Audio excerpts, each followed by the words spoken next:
I got to go do a couple more things, but hopefully this was a good video to explain why I'm an idiot and why my experience doesn't really correlate exactly if I say things wrong. But that's just me, and you know, I'm making these videos for me and not anybody else. So stay warm, guys. It's 30 degrees outside. Peace.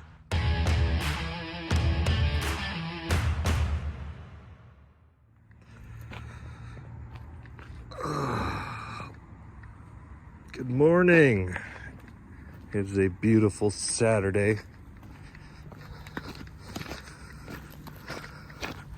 We are going to be working around the yard today, just doing some stuff. So I got back last night from Spokane, doing that load. Here's our shop, one of our day cab trucks. I'm going to need to take this forklift across the street to unload one of my trailers, because it has forks, and most of our trailers have they have clamps. So this one has the forks, so I need this one. Saturdays are nice, nobody's in the yard.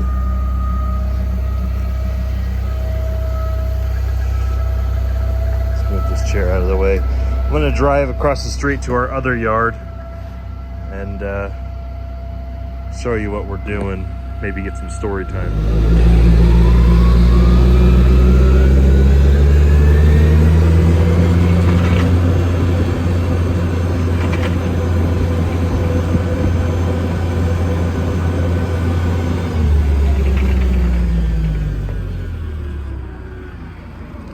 Crossing the street.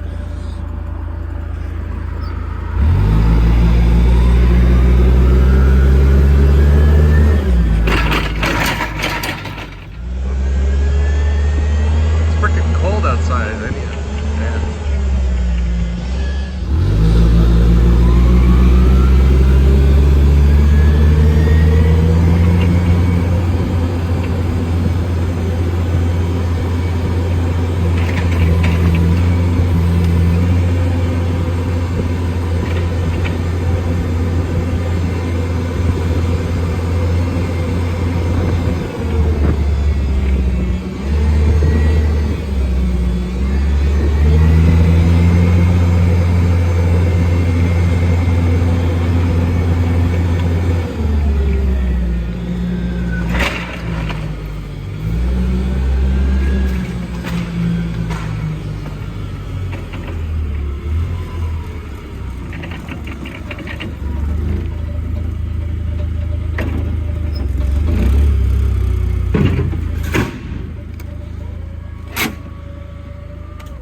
alrighty. So you may or may not recognize this trailer. I did do one video, I think about a year ago, with this trailer. This is a old reefer trailer that we got, backed it into our dock here. We really haven't used it a whole lot the last year. I think that video I did where I took it to a shipper to try and get a load of water bottles. They rejected it because they said the floor felt weak. The floor is perfectly fine, just so you know. But it is a reefer floor. So this trailer, we bought it 2.5, 3 years ago. Back when the market was hot, you couldn't get trailers to save your life. And we wanted to use it for a dry van, but we couldn't, you know, you couldn't get even a 20-year-old dry van. You can get it for, you know, under 20 grand. You just couldn't get good equipment. So you had to buy old stuff and fix it, or dish up, you know, 60, 70, 80. Some people were paying 90 grand for freaking old trailers. I couldn't believe it. Or not old trailers, like 10-year-old trailers. So we bought this one. To use it for a dry van route that we had at the time, and it worked, but we just took the fridge off, we took the fuel tank off, The reason I like this trailer so much is because it is a fixed split axle. So these axles, it looks like it's leaking oil in that seal. We might have to replace it again. But we got this trailer for next to nothing. The reefer had burned up. They said it wasn't that big of a deal, but we did a lot of work. We replaced a bunch of the crossbars in it. It does have a typical reefer floor, which I think we're gonna try and just pull this out. Like, we're gonna take this whole bottom section out, and we're gonna try and convert it to a drive end, put some E-tracks along the side, screw it in. It's not ideal, but we don't do reefer, so we bought this trailer for that route. It ended. I've tried to use it for a couple loads. A lot of brokers, sometimes if the load's not too specific, they'll say van or reefer, and then they try to get you to take the load for less because they're like, oh, doesn't matter what trailer you bring, it could be anything, I'm not specifically looking for anything. And they'll try and give you crappy loads because they're trying to get either a van or a reefer. But reefer loads do pay more because the reefer trailers are much more expensive. This wall is 2 inches thick of foam, and this floor it's a 3 foot high aluminum floor. It's got 2 floors in it, so you got a regular support floor as well as this grooved thick aluminum. So if you don't know anything about reefers, which I really don't, to be honest, it's got like a hole there. I don't know what that hole's for. I think it's to breathe. I think there's, somebody took the door off, but we're gonna try and completely rip the floor out. It's gonna cost about $8,000, which really isn't worth it. But the only reason we haven't just junked this trailer is because I really like the split axles. It is very, very difficult to get trailers like this. They don't make them anymore. Nobody wants them. Some of the flatbed guys still do it, so you'll see a lot of flatbed guys that have sliding axles. So like, say for instance, that axle would be fixed. You could slide this axle forward and make it a tandem.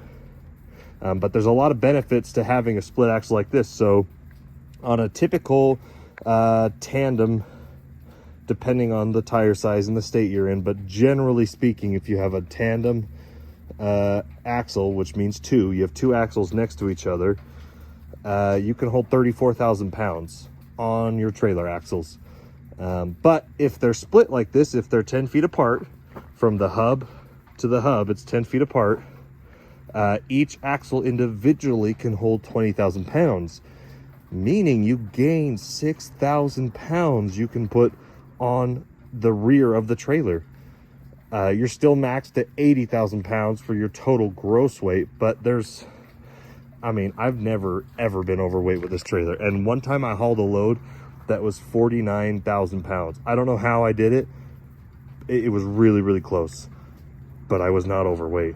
So I can haul like almost 24 tons on this thing because we took the fridge off, we took the fuel tank off, and even though it's got the thicker walls, it's all foam. So it's really not that much heavier than a dry van as it sits. And once I take that big aluminum floor out and we put a good solid wood floor in it, this is gonna be a nice trailer. I don't know. So that's what we're doing. We've been using it for storage the last little bit. You can see here's some water bottles we got. Yeah, I don't know if I should tell the story. No, I will. So we had a driver. He no longer works for us. He was kind of an idiot. I'm not saying names. Let's see. There's a lot less water bottles here now, but this is all that's left. But he rear-ended a lady going on the freeway. He was totally speeding, wasn't paying attention. He's saying that she cut him off, but then later he confessed that he just wasn't paying attention.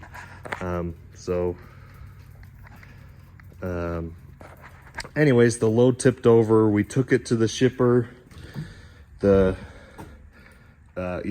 claims department. I had to reload the trailer. We actually had to take it all the way back to the shipper. So this was a load coming to Utah. We had to take it back to the shipper. The trailer sat there for a week. I literally sat at a truck stop for a week and waited for them to tell me what to do with it.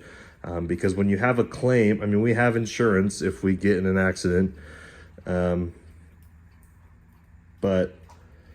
Anyways, we had to take it back to the shipper, and they decided after a week they didn't want to reload it. So anyways, most of it got thrown away, some of it got donated, but it was a full load of water bottles. And this is kind of all we still have left of it.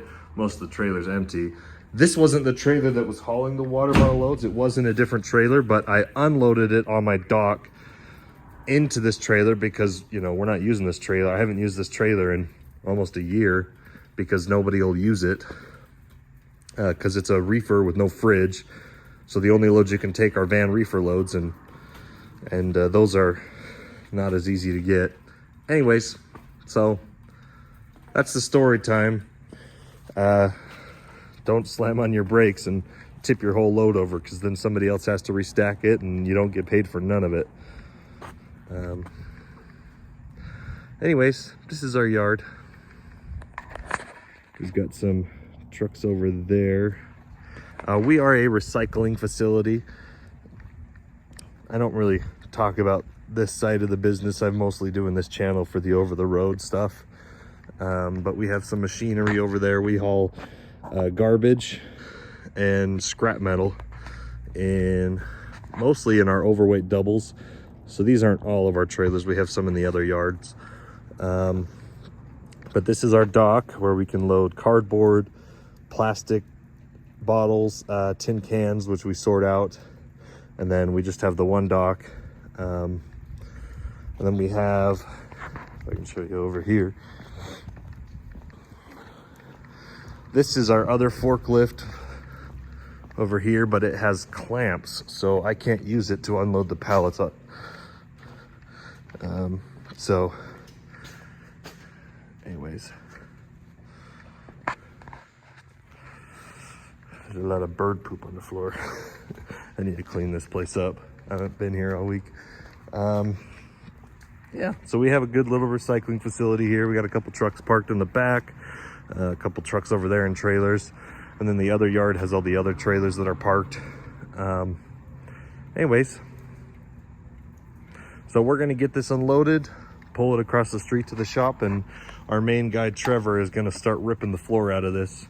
Put some E-tracks in the wall, just screw them in, and put a wood floor in, and then I'll have my dream trailer, because this really is my favorite trailer, despite me not using it for the last year and it being an absolute waste of time, because when we bought it, it was in pretty rough shape. We totally rebuilt it. We put new hubs on it, new brake cans, new suspension, all new airbags, so 4 new airbags, new rims, new tires. It's got brand new everything underneath. It's just the inside we can't use because it's such a unique trailer. It's a reefer that doesn't have a fridge. So we'll fix it up and I'll start using it. It's gonna be a pain because there's a lot of tack welds all along the side, and then it's connected to this siding. So we're gonna have to get a new siding piece once we take the floor out, get the siding, put it in, and then you can get E-tracks for pretty cheap. You just got to screw them in, but you have to figure out where the side supports are, so you're not screwing into foam, because the E-track needs to be secured to the posts, not the foam. But anyways, yeah, water bottles. We're probably going to donate these ones too. I don't actually know how long water bottles last for. So I think we're gonna take the rest of these to a homeless shelter. We already took some, but you know, it's a lot of water bottles. Anyways, let's get this unloaded. All right, there's the water bottles. That one pallet fell over, so I had to kind of try and restack it, which was not fun. But yeah, got this emptied. So, I mean, I drove the forklift over it. This floor still feels Maybe there's a little bit of a, it's not even a wobble, just feel it. So here's the crack right here that they refused me for last time. But again, you can see right here, there is a wood floor underneath. Well, it's plywood kind of on the support beams. There's literally a floor under this floor. And I drove my forklift over it holding 2 cardboard bales, which each one of those bales is 3,000 pounds. So 6,000 pounds plus however much the forklift weighs, you know. The floor feels fine. So I don't know why that guy rejected me a year ago. I think he just saw the crack and was like, nope. But yeah, the floor feels good. I don't know how many tacks. We're gonna have to cut a couple screws off underneath the floor that connects it to the joints underneath. I don't know how hard that's gonna be. I watched a couple videos on YouTube, but they didn't really, they showed more like the side wall, like the wall section, so the beams. So they've got beams. It's literally framed like a house. It's so cool to watch them build these reefers. I live just 20 miles away from the original utility trailer manufacturing plant in Clearfield, Utah. And I got a couple buddies that work there and they build these trailers. And you know, a brand new reefer trailer is $100,000. So they're very well built. This one is a utility as well. It's a 2005. But all the videos I can see, they're mostly doing the walls and the roof. Yeah, this roof is great because there's no leaking at all. I only say that because all of our drive-in trailers, some of our older ones, we've had to replace the roof because it was leaking. Sorry, we're pretty close to the airport. So that is a good thing. It's very dry in here, very sealed off, so I won't have a problem with that. But anywho, yeah, the walls feel pretty solid. I mean, we probably should take the insulation out, but I don't know if it might not even be worth it to do that. I think we're okay. But it's funny to see here, if I zoom out, that's the section where the fridge blowers would point in, and we just literally put a plate over it. So cool. I will be happy to have split axles again. It is so much better to have split axles. Obviously, I understand why the industry was kind of going away from it. Let's see, I should have a broom somewhere. I understand why the industry went away from split axles, because if you can't do a U-turn with this trailer. That is probably the only downside, is tight turns and tight backing. There's over time, if you back too hard and you're loaded, you know, you got 2 pivot points here. If you're backing, it can twist the trailer and, you know, wear out your mounting brackets.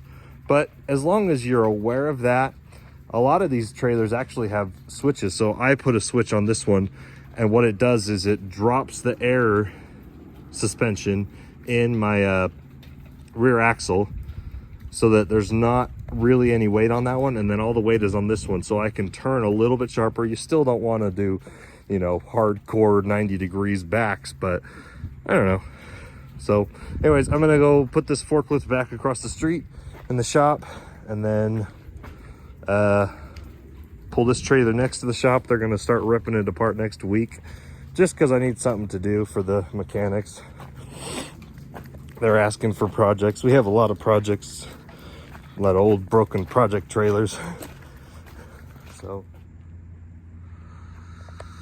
So in my last video, I was talking about how it's always a good idea to get your endorsements and specialize. If you're new to the industry, you know, it's okay to go run dry van or flatbed or reefer.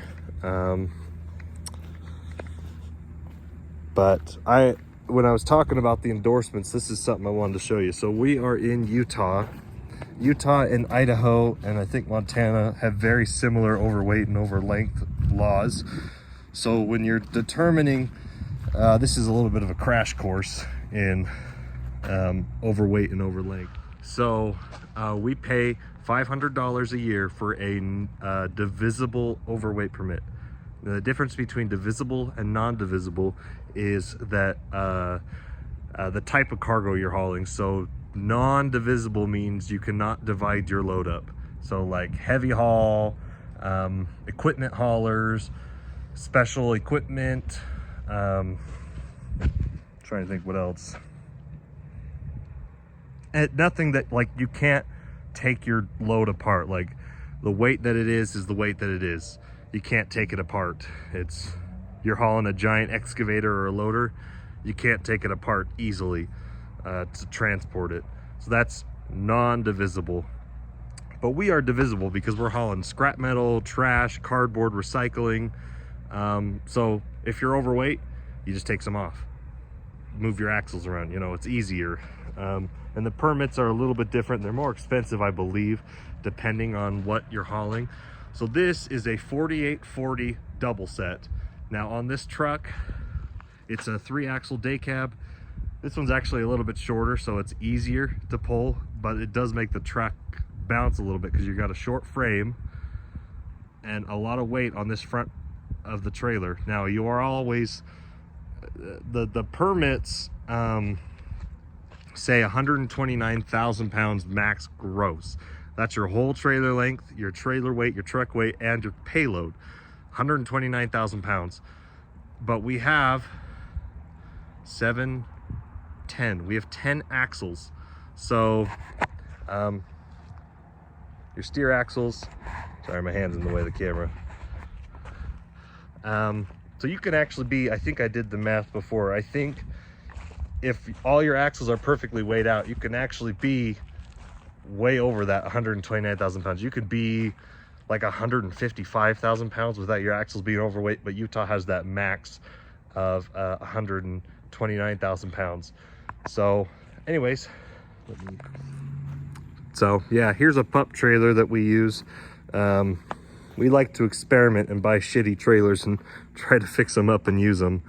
And they actually work all right. So this is a 40-foot Conestoga frame. We put a container on it, cut the roof off, put a roll tarp on it, and we're using it to haul trash, which is pretty good because these trailers themselves, a double set like this is like almost $200,000 for the whole set. You got the dolly. Those dollies brand new are like 25 grand, sometimes more. You can get them a little bit cheaper if you get an older one, but then you have to rebuild it. You put new hubs on it, more brakes, hoses. You're gonna have to do all new hoses, lights. But you can see the lead trailer. This is a 48-foot. You can't, I believe you can't do 5353s in Utah because you're maxed. They don't. Whoa, what is that? There's some hoses and stuff under there. I don't know what that is. It looks like they were working on something on this trailer. Looks like they're rewiring it. Not quite sure what they're doing. The things you don't know when you're on the road. But that's not, I'm not over the maintenance, so I don't have to deal with that. But anyways, yeah, these trailers are expensive. So if you can get a deal and put them together, you can't do 5353s. I believe you can only do those on specialized roads. So they're called turnpike doubles, 5353s sets. You can't do those in Utah. But the way that Utah measures, they measure from the front of the lead to the rear of the pup. And I believe it's 98 feet total. So you take the 40-foot pup, 48-foot lead, that's 88 feet. Plus the dolly tongue length is, this one's a longer tongue. I think some of them are a little shorter. So you're under that 98 feet total. But yeah, that's what we do hauling trash. I'll have to make a video of me doing a double load sometime. It's pretty interesting going to the landfill and dumping these sets out. But we dump them on a tipper. So I don't know if you guys have ever seen what a tipper's like. It's a giant platform. You back the trailer on it, drop the trailer, and this platform just dumps the trailer. And it's pretty cool because these aren't self-dumping trailers. They can't do anything on their own. That over there is a dump trailer, that black one. That's my old Peterbilt. We've tried to sell it before. It's a 3406 cat engine. It's a 1995. It used to be a sleeper, but we ripped the sleeper off of it, put a drop axle and put a hydraulic pump on it. So now it's got a wet kit and it can dump trailers. It's actually loaded with metal. I'm going to be taking that sometime. This trailer's fun. I just got this one on the auction. It's a 2021 East Genesis. It's freaking solid, but it's got 5 axles. We need to do some work on them because technically by Utah bridge law, you're not maxing out your axles the way that this is set up, but I mean, look at that. What you can put so much weight on it. The reason they sold it on the auction, the reason they sold it on the auction is this bumper got ripped off. So we're actually still working on it. My buddy Josh, we paid him to fabricate this bumper, and we still need to put the bumper plates, because this will dump on a tipper as well. But yeah, we got 4 of these. I don't actually know what the bridge laws are for a super heavy singles divisible, so I'm still trying to figure that out. We haven't used it yet, but this is going to be a nice trailer when we start using it. They actually, just these single trailers, I looked it up and I called the dealership. They're in Ohio. I think that's the East Genesis plant in Randolph, Ohio. And they gave me a quote. It was $172,000. And that's not even to deliver it. That's just to build it. And then I have to pick it up. So that's how much these trailers cost. I'm over here crying about dry vans, and somebody's spending almost 200 grand on a single aluminum dump trailer. So anyways, yeah. So for that one comment on one of my videos that asked about our local loads, this is what we do. And it really works in conjunction, because the reason we got into over the road was because in 2020, when the world shut down, we were still shipping cardboard and plastic bottles out of our recycling center. But we couldn't get any trucks to haul our loads. They were, there's a truck shortage supposedly, and we weren't high value commodities. It's cardboard bales. It's not going to go bad like milk is. So or food products. It didn't. With the brokers we used to broker through Swift and Night Transport. They used to haul all of our loads. And let's see, Armstrong and Allen Lund, which now it's funny because Armstrong and Allen Lund give me loads now that I'm a carrier. So anyways, that's really what got us into over the road.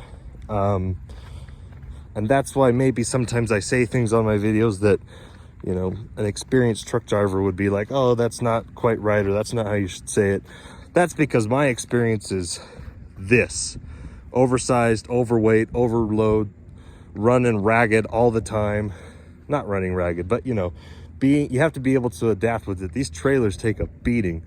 And there's been a lot of times I've driven home with lights that aren't working or blown tires. I just cut the tire off and drive home, because I'm not going to pay $200 just for a call out and then $300 for the tire markup. Get me home so I can fix it myself, go pick up the tire from Commercial Tires. Anyway, so that's my experience, and that's why I say things in my trucking vlogs that are not probably technically correct according to most trucking terminology. Or like machinery, I'm an operator.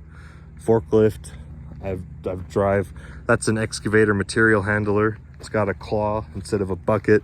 We've got an excavator and a dozer down there. That's my experience. So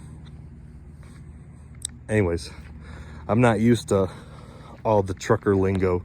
I do things just the way that I know how, and nobody trained me.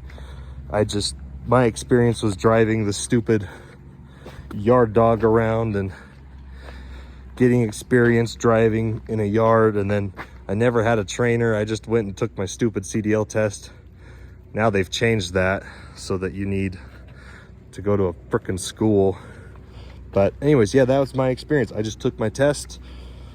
I failed the pre-trip one time. I watched a couple YouTube videos online to say the right things for my pre-trip, and then took the test, got it, and we just started driving.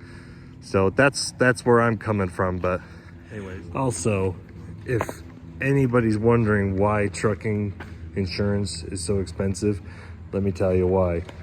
On this accident that caused the whole load to fall over, my driver rear-ended a lady and it totaled her car, and it was a brand new Ford Bronco. Brand new Ford Bronco totaled it. So we had whatever that car's value was, probably $50,000. Plus if she had any injuries, which I don't think she did. Because the reason it totaled the car was the frame was bent underneath. Then this load, they did a commercial cargo insurance claim, and I couldn't believe it, but they claimed like $60,000 in losses from these water bottles, which I don't know how justified that is. I can look at the bill of lading and see how many water bottles there were, and then you approximate how much they can sell these for at the grocery store. Anyways, that's why. My driver probably dozing off while driving, rear-ends somebody, and the claim comes back at over $100,000. That's why trucking insurance is so expensive, just so you know. So everyone can say, oh, hire better drivers, or, you know, don't be an idiot. Yeah, that's great. But, you know, there's only so much you can do. I mean, we've got like 15 drivers, and, you know, we know most of them, or we know all of them pretty good, but still, I don't know. It's hard.